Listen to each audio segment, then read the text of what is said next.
और अलग अलग टॉपिक्स पे चर्चा करते हैं, अलग अलग जानकारों को जोड़ते हैं इस कार्यक्रम में आपके सवालों के जवाब दिलवाने के लिए और उन स्पेशलाइज्ड टॉपिक्स पर बातचीत करने के लिए। आज हम बातचीत करेंगे पूनम रुंगटा से, हमारे साथ मौजूद हैं, जो कि आपको आपके सवालों के ऊपर जवाब भी दिलवाएंगी। और साथ ही पूनम मैम से हम बातचीत करेंगे सेक्टोरल फंड्स को लेकर भी, कितना सही है उनका चुनाव करना, कितना सही है उनमें निवेश करना और किस तरह से आपके पोर्टफोलियो का एक बड़ा हिस्सा इसमें होना चाहिए कि नहीं होना चाहिए। पूनम मैम से आप भी अपने सवाल पूछ सकते हैं। आपको करना सिर्फ इतना है कि जो व्हाट्सएप नंबर आप स्क्रीन पर देख रहे हैं उस पर अपना सवाल भेजिए। 7045220000 ये हमारा व्हाट्सएप नंबर है। साथ ही साथ आप आस्क आवाज योर मनी इस हैशटैग के जरिए भी सोशल मीडिया के जरिए इस कार्यक्रम का हिस्सा बन सकते हैं। और साथ ही साथ आप yourmoney@nw18.com इस मेल आईडी पर अपने सवालों को हमसे शेयर भी कर सकते हैं। पूनम मैम नमस्कार, स्वागत है कार्यक्रम में। एक लंबे अंतराल के बाद आज आपसे बातचीत हो रही है। सबसे पहले तो मैम, जो हमारा आज का टॉपिक है वो है सेक्टोरल फंड्स को लेकर। अक्सर ये सवाल आता है हमारे पास कि सेक्टोरल फंड में निवेश करें या थीमेटिक फंड में निवेश करें। तो सबसे पहले मैं इसी से डिफरेंशिएट करवाऊंगा आपसे कि अगर कोई नया निवेशक हमें सुन रहा हो तो उसके लिए क्या चुनाव होना चाहिए, क्या थीमेटिक फंड में जाना चाहिए या क्या सेक्टोरल फंड में जाना चाहिए, और अगर दोनों में जाना चाहिए तो कितना ब्लेंड रखना चाहिए अपने पोर्टफोलियो का। देखिए, सबसे पहले थीम फंड्स जो है वो एक पर्टिकुलर थीम को फॉलो करते हैं, जैसे कि नाम सजेस्ट करता है। सेक्टर होता है एक पर्टिकुलर सेक्टर, जैसे कि आप इंफ्रास्ट्रक्चर सेक्टर ले लो या फार्मा सेक्टर ले लें या आप बैंकिंग सेक्टर ले लें। तो वो पर्टिकुलर सेक्टर से रिलेटेड जितनी भी स्टॉक्स है, जितनी भी कंपनियां उसमें इन्वॉल्व है, उसी सेक्टर में निवेश करते हैं, वो सेक्टोरल फंड हो गया। और जो थीम फंड है वो एक थीम पकड़ के चलते हैं। सपोज उन्होंने एक थीम पकड़ी है, इंफ्रास्ट्रक्चर रिलेटेड थीम, तो इंफ्रास्ट्रक्चर से रिलेटेड जो भी कंपनियां होंगी उसके अंदर ना सिर्फ सीमेंट और स्टील होगा, बाकी और भी रिलेटेड जो कंपनीज इसमें जुड़ी रहती है उन सब में निवेश करेंगे। तो थीम फंड थोड़ा सा ब्रॉडली डिफाइंड है और सेक्टोरल बहुत ही क्लोजली कंसोलिडेटेड टाइप की कंपनियां हो जाती हैं। तो जैसे नाम सजेस्ट करता है वैसे ही आप अपनी पसंद से जिस थीम में, जिस सेक्टर में आपको बहुत कन्विक्शन है कि मुझे ये सेक्टर आगे चल के बड़ा दिख रहा है, जैसे for example if you are related to a medicine, medical line, आप डॉक्टर हैं या आप किसी डायग्नोस्टिक सेंटर से रिलेटेड हैं, तो आपको लगेगा कि हाँ यहाँ रिटर्न्स अच्छे हैं तो मैं इस थीम में निवेश करूं। या आपके पास पोर्टफोलियो में और सब कुछ है, पर्टिकुलर थीम नहीं है, तो आप कन्विक्शन रख के कोई सेक्टर पकड़ के उसमें आप निवेश करें। तो ये एक पर्सनल चॉइस हो जाती है किस थीम में आपको कन्विक्शन है कि आज इस थीम में मंदी है और आगे चल के मेरा होराइजन बड़ा है, तो मैं आगे चल के इस थीम में जैसे इंडिया स्टोरी की ले तो और वर्ल्ड वाइड आज ले तो आज डिजिटलाइजेशन का जो जमाना है, तो लगता है टेक्नोलॉजी फंड अभी भी अच्छे कर रहे हैं, आगे भी अच्छे करेंगे। और आपने एक बहुत टिपिकल एग्जांपल देखा होगा, तो इंफ्रास्ट्रक्चर फंड्स पिछले 7-8 साल से अच्छे परफॉर्म नहीं कर रहे थे, नेगेटिव थे, पर जिन्हें कन्विक्शन था, सपोज आप बिल्डिंग लाइन में और आपको कन्विक्शन है कि आगे चल के अच्छा करेगा, और जिन्होंने इसमें निवेश फिर भी करते रहे इसके बैड परफॉर्मेंस के कारण, वो आज कितना इसके अंदर गेन कर रहे हैं ये भी हमने देखा है। तो सेक्टोरल फंड्स जो हैं वो एक पर्टिकुलर थीम, पर्टिकुलर सेक्टर को पकड़ के निवेश करते हैं। उसके अंदर जितने भी स्टॉक्स होंगे अराउंड 80% वो निवेश उसी सेक्टर में होगा। ये ऐसा सेबी का मैंडेट भी है। तो ऑब्जेक्टिव जिस सेक्टर का है उसमें अगर निवेश करते चलेंगे और आप उसमें डाइवर्सिफिकेशन चाहते हैं तो आप उसमें निवेश करें। पर मुझे लगता है सेक्टोरल फंड में रिस्क ज्यादा है, क्योंकि वो पर्टिकुलर सेक्टर के बारे में बात करते हैं। अगर कल को वो नहीं चला तो आपके रिटर्न्स में फर्क आएगा। तो आप नॉट मोर देन 10 to 15% इसमें अपना निवेश रखें, और बाकी एक पर्सनल चॉइस के ऊपर है और पर्सनल कन्विक्शन के। अच्छा पूनम मैम, एक बात बताएं, मैंने इक्विटी बेस्ड फंड ले रखे हैं जिसमें मैं निफ्टी का हिस्सा हूँ, मिड कैप का हिस्सा भी हूँ, इंडेक्स फंड का भी हिस्सा हूँ। उसके बाद मुझे सेक्टोरल फंड में उतरने की ज़रूरत है क्या, और अगर है तो इस तरह के पोर्टफोलियो के साथ कितना एलोकेशन मेरा वहाँ होना चाहिए? ये आपने एक बहुत ही अच्छा सवाल किया है और ये बहुत इंटरेस्टिंग बात है कि हम जो भी निवेश करते हैं इक्विटी म्यूचुअल फंड में, चाहे लार्ज कैप हो चाहे स्मॉल कैप हो, वहाँ हर ही सेक्टर होते हैं। ऐसा नहीं कि कोई सेक्टर उधर नहीं है या वहाँ पर्टिकुलर सेक्टर्स है। फॉर एग्जाम्पल आपने एक लार्ज कैप फंड में निवेश किया है, तो जो टॉप कंपनीज हैं वहां फंड मैनेजर जरूर निवेश करेंगे। वहां उल्टी का आपको बेटर डाइवर्सिफिकेशन मिलेगा। उसमें फार्मा कंपनी भी होगी, विप्रो भी होगा, टेक्नोलॉजी फंड होगी, उसके अंदर माइक्रोसॉफ्ट भी होगा, उसके अंदर इंफ्रास्ट्रक्चर कंपनीज भी होंगी। तो जो आप एक पर्टिकुलर सेक्टर में चाहते हैं वहां की टॉप कंपनीज आपके जो अदर देन सेक्टोरल फंड है, कॉमन इक्विटी फंड है, उसके अंदर भी वो टॉप के फंड्स हैं, तो आप मिस आउट कर नहीं कर सकते। पर जैसे मैंने बताया कि एक पर्सनल कन्विक्शन है कि मुझे इस सेक्टर में आगे चल के काफी मुनाफा दिख रहा है या इस सेक्टर के तरफ मेरा कन्विक्शन है, तब आप वो सेक्टर चुनाव करते हैं। अदरवाइज वो जो कंपनी है वो आप मिस आउट तो नहीं कर रहे हैं। इसलिए आप ये मत सोचिए कि अगर मैंने आईटी सेक्टोरल फंड में, टेक्नोलॉजी फंड में निवेश नहीं किया तो मुझे एक पर्टिकुलर फंड से हमें कोई तरीके का नुकसान होगा। सो ये तो बिल्कुल समझने वाली बात है कि आप जो भी टॉप कंपनीज हैं वो सभी आपके इक्विटी फंड में रहेंगे। जी, अच्छा पूनम मैम, सेक्टोरल निवेश तो सब करना चाहते हैं, लेकिन इमर्जिंग सेक्टर ये कैसे आइडिया लगाएं? कौन सा सेक्टर इंडिया की ग्रोथ स्टोरी में जाने वाला है? किस सेक्टर का मैच्योरिटी हम देख रहे हैं, किस में हमें नहीं जाना चाहिए?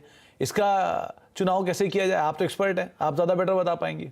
So this is a very very interesting point. Right now India is on a very sweet spot. अभी हमें इंडिया की ग्रोथ स्टोरी बहुत ही रोबस्ट दिख रही है। तो जो लोग ये बात से सहमत हैं तो वो ऐसे जो फंड्स हैं, जो इमर्जिंग मार्केट के जो फंड्स हैं, उसमें निवेश करना चाहेंगे और इसकी बेनिफिट लेना चाहेंगे ओवर अ लॉन्ग टर्म।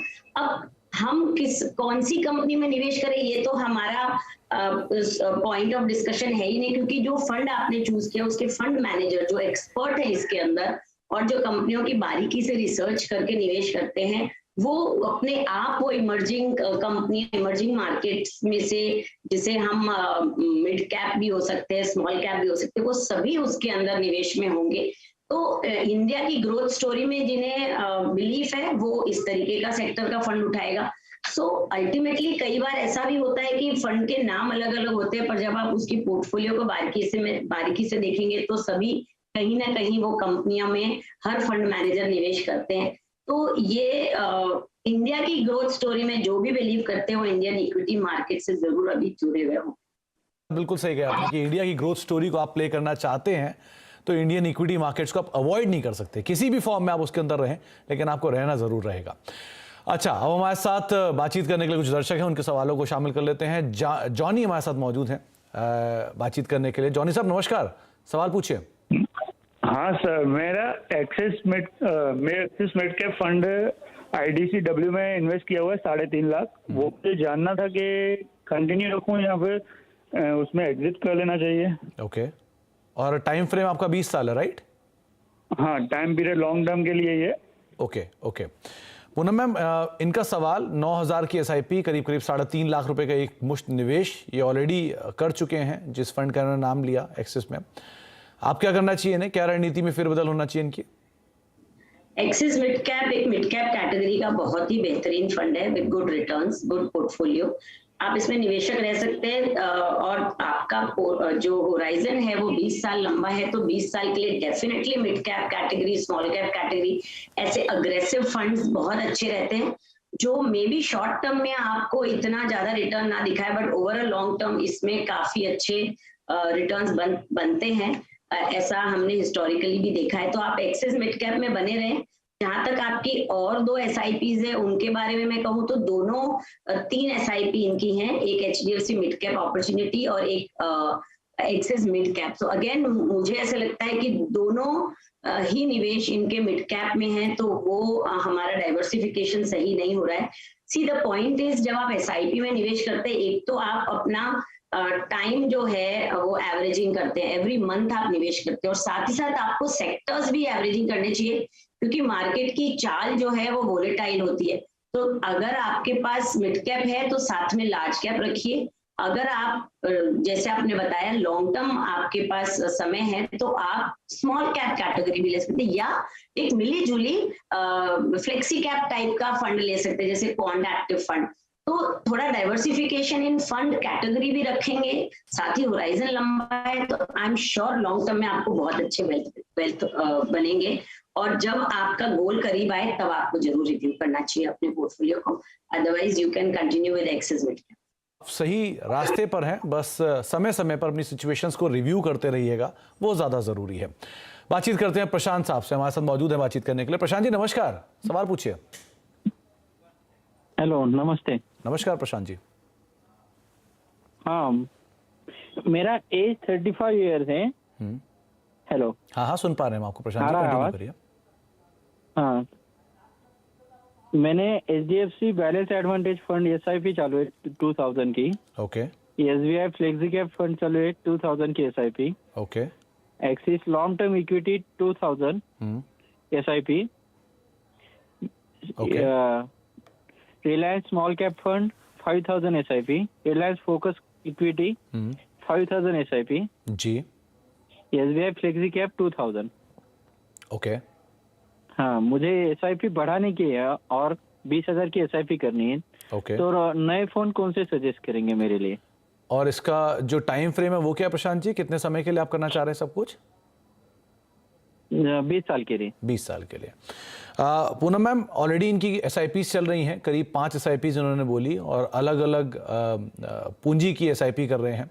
ये नई SIP करने में इच्छुक हैं, तो क्या एग्जिस्टिंग SIP में ही बढ़ाएं अपनी पोजीशंस को, नए SIP को ऐड करें? एक दूसरा, क्या इंक्रीमेंटल SIPs में ही चलें, हर महीने 10% या हर साल 10%? कैसे इसका मैकेनिज्म बनाएं? देखिए, मैकेनिज्म तो अपनी सेविंग के हिसाब से बनाना होगा।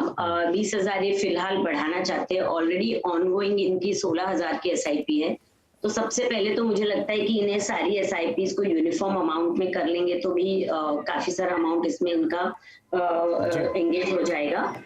HDFC बैलेंस एडवांटेज फंड अगर इतना लॉन्ग टर्म होराइजन है तो मुझे लगता है कि उससे हटके एक एग्रेसिव फंड ले लें, क्योंकि पूनम, आगे हम आपसे बातचीत कंटिन्यू करेंगे, लेकिन इस बीच वित्त मंत्री निर्मला सीतारमण CNN न्यूज़ 18 के टाउन हॉल में बोले जा रही हैं, आपको वो सुनवा देते हैं। We have amongst us the Union Finance Minister, a leader, a politician who has defined Indian polity in so many different ways. There are so many firsts which are there to her name. The first full-time defense minister, the woman full-time defense minister of this country, the way Nirmala ji led the country, especially talking about the fiscal discipline of the country when the pandemic demanded increased government spending. At a time when the world faces grave economic and financial challenges and various developed economies find it themselves in a very tough spot, India has successfully ensured an intricate balance between the welfare measures and boosting consumer demand. All credit to the dynamic leadership of the Honorable Finance Minister. A huge round of applause for Nirmala ji. Thank you so much, ma'am, for finding time. And before I call Maria and Nirmala ji for a session, I must add that it's rare to find individuals who retain their humility and remain grounded even when they occupy key positions of power. And Nirmala ji's journey is a constant reminder of that virtue. With those words, I would like to play this short audio visual of her journey so far.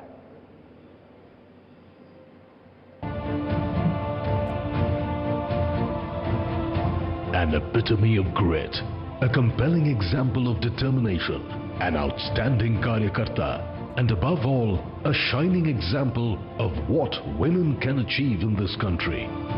Nirmala Sitharaman has inspired every young girl in this country to dream big.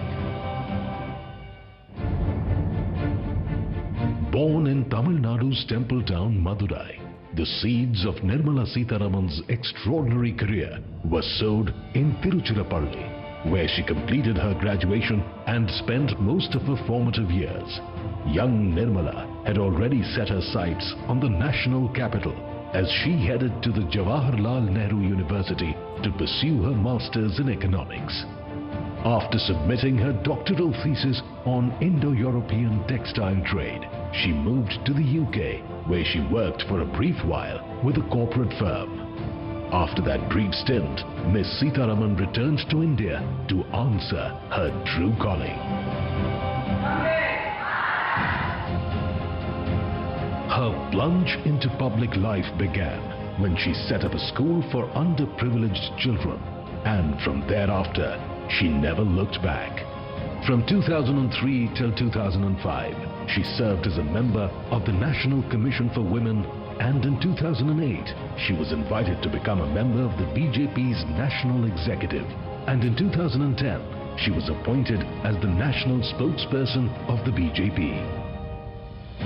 Articulate, assertive, and astute, she caught the attention of the national leadership with her ability to reach the masses. She made a mark for herself representing BJP at different forums across media platforms.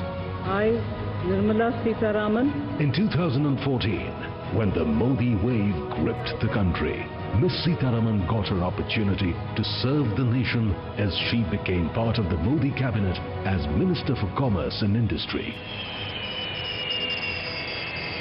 In 2017, she became India's first full-time female defense minister. And in 2019, when PM Modi stormed back to power, she created history by becoming the country's first full-time female finance minister.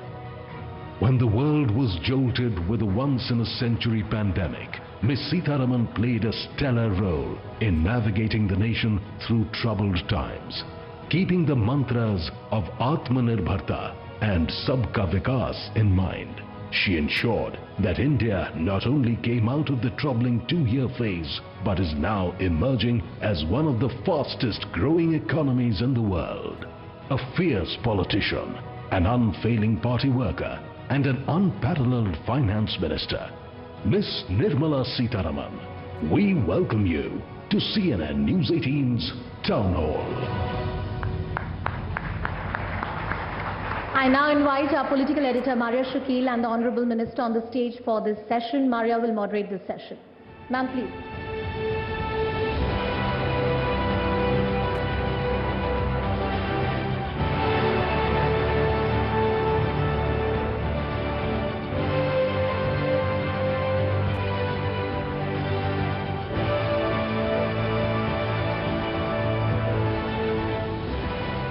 Grateful that you could travel all the way to Chennai. So thank you so much and welcome. I'm going to begin this conversation with your recent political tour. You have just returned from a rather grueling tour of Baramati. Before that, you were in Zahirabad parliamentary constituency in Telangana. Baramati is a bastion of Sharad Pawar. Telangana has complete dominance of KCR. What is giving you and your party that confidence that bastions of stalwarts can be breached? First, let me thank the audience for being here and giving me the opportunity, CNN. And I'll start with a little bit of a banter, if you'll permit that. I thought this is South Conclave, and I'm being asked about Baramati. Maria, that's a very interesting question, but it is a fact that BJP, when it comes to elections, takes the business seriously. But my visit to Baramati was not so much for the election, it was more for strengthening my party in the ground. And which is what was the visit for in Zahirabad as well. And after all, Zahirabad is part of, once upon a time, United Andhra Pradesh, where I had spent a lot of time working. Ma'am, BJP is in an expansionist mode. You have already identified catchment areas for 2024. While you have managed to make inroads in most states of southern India, as far as Tamil Nadu is concerned, it remains a difficult terrain. Do you think people here will experiment only with Dravidian parties, and as far as BJP is concerned, they'll have to wait? Well, not just Tamil Nadu, even Kerala, BJP is working to serve the people of Kerala. As it is, they also have in the ground a lot of well-oiled party which serves there. And Tamil Nadu also, especially now, I see a lot more energy in taking up people-related issues. And of course, there will be a time as you go along when BJP will be able to capture the imagination of the people.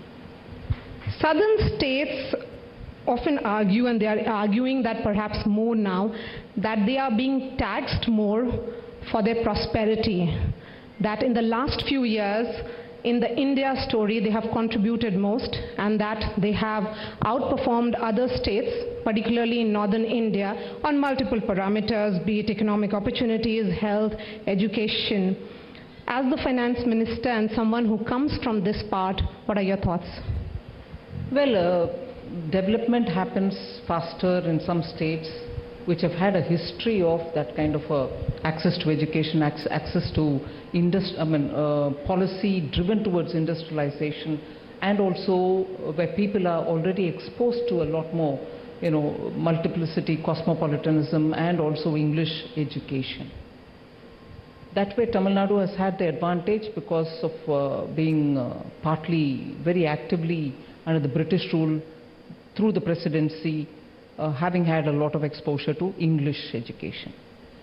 So that is one thing. And second, because of the topography of Tamil Nadu, there was this very clear understanding of different governments over the decades that industrialization is a very important thing. And so since I would think 1960s, there's been a lot of emphasis on getting industries and investing for industries. And in spite of rural lives still intact in some parts of Tamil Nadu, it's majorly an urbanized state. So you have, and also the advantage of having seaports has given Tamil Nadu that kind of advantage. And people are very entrepreneurial. So there's no denying that all these factors together have given Tamil Nadu that advantage, that with the challenges, agriculture flourished somewhat, challenges grew more, but in the meanwhile, manufacturing came in, small and medium industries had that entrepreneurial spirit, and therefore the contribution of agriculture, even if it came down at some part in time, industry made up for it. And subsequently, because of the IT revolution, service sector also has come in. As a result, you find the state keeping pace with the industrialization, now with IT revolution into the tertiary sector as well. So as a result, obviously the state will be one of those lead states because of the grounding it has had in industrialization. But as regards this question about we are giving you more revenue, me itself tells you that the narrative is going on not a desirable route. Because if every state thinks that I am giving so much, I should get so much, it's just not going to work out. I've said this before, if within Tamil Nadu you see the region which gives more revenue and those regions which don't give you that revenue, would you then justify that region which gives you more revenue saying, hey, spend it all here, man, don't take it to the other parts which are underdeveloped? Will it work? But I understand the frustration, because repeatedly you're performing better. You, meaning many other states, are also performing. I belong to the state. I also see how, rapidly a lot of things are improving. But that itself cannot justify asking that much of proportion of income. Actually, sometimes you probably get more in some planned period earlier, and now under the Niti Aayog, not so much which dispenses like planning commission monies. You have projects coming much more in some areas in Tamil Nadu, which probably doesn't go to Bihar from where you are. So would you then say, no, Bihar, we don't need any money because we don't generate that much revenue, let it all go to Tamil Nadu?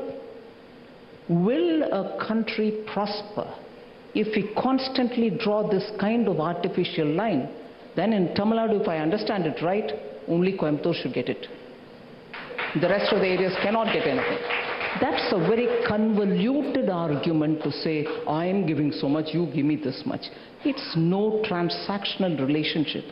We are all part of this country. We are all part of the entire system which has to improve this country and pull it along for a greater level of development. Ma'am, Tamil Nadu, for instance, since you're talking about it, they are arguing that... actually I should have said all this in Tamil. You can say it. No, this particular answer should have been in Tamil. I'm sure many. Your new recruit, Karthikeya Selvan, should do this in Tamil now. என்ன கார்த்திகை புரிஞ்சுச்சா நான் சொன்னதெல்லாம்? நீங்க தமிழ்ல எடுத்து சொல்லணும் இத. Ma'am, Tamil Nadu, for instance, argues that its share in the national population is 6.21%, while its share in the GDP is 9.16%. Despite that, the state gets only 4.079% as devolution from central taxes. And in successive finance commissions, the share of the state has only decreased.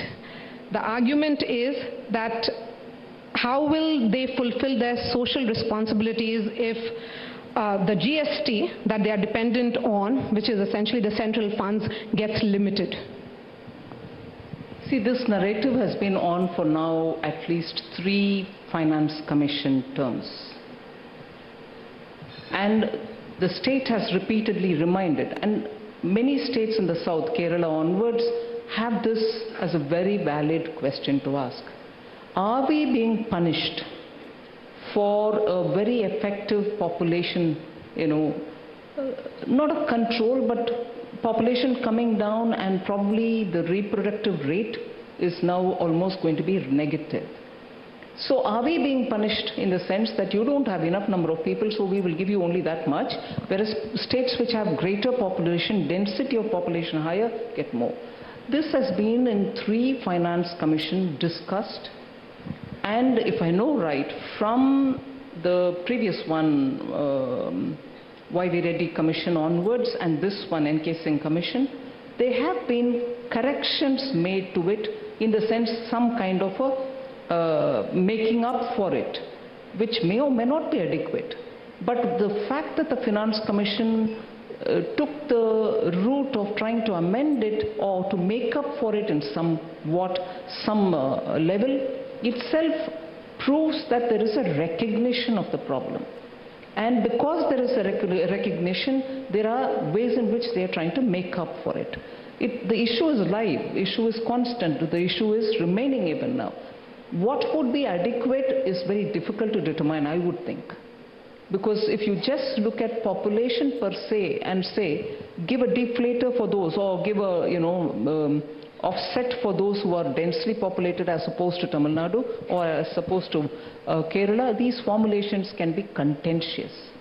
But Finance Commission is quite seized of it, and they are probably addressing it not to the proportion of expectation, but somewhat. So, ma'am, in general, when we look at the criticism that has come in, most of the finance ministers of this part have been critical of the GST model. They are almost saying that this game-changing model that we keep talking about has flaws and it has biases. I'm very tempted to say something which I wouldn't normally say. I do not know if it is just a political narrative which is being thrown. I'm